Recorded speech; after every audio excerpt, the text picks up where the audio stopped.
والصلاة والسلام على رسول الله محمد سيد الأولين والآخرين. مدد يا رسول الله، مدد يا سادات أصحاب رسول الله، مدد يا مشايخ الدستور مولانا شيخ الله فاز داستان محمد الحقاني. طريقتنا الصحبة والخير في الجميع. ہمارے مشائخ میں سے شیخ بہاؤالدین نقشبند کا عرس آج ہے. ان کا مقام اور بلند ہو. یہ ان لوگوں میں سے ہیں جنہوں نے اسلام اور مسلمانوں کی خدمت کی ہے.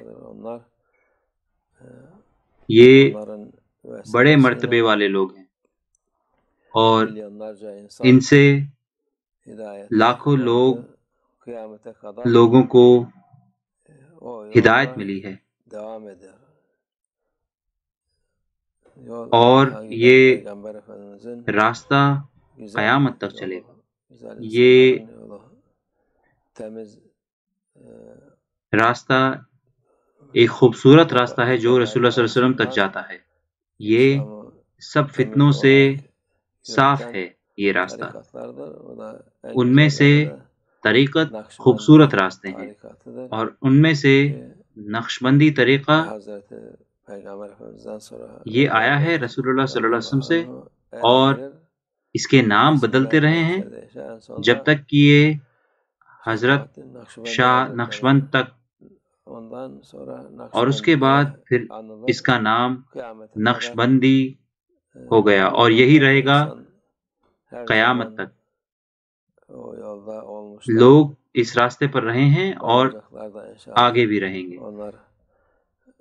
ان کے مقام اونچے ہیں.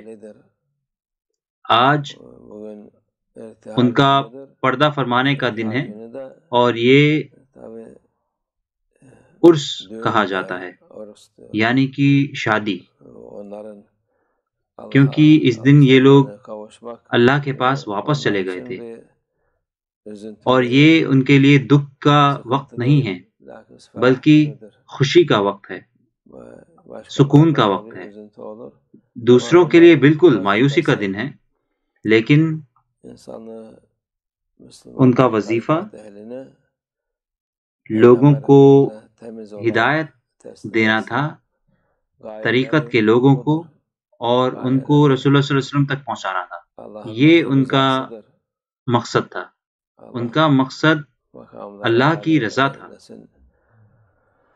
اللہ ان کے مقام اونچا کرے.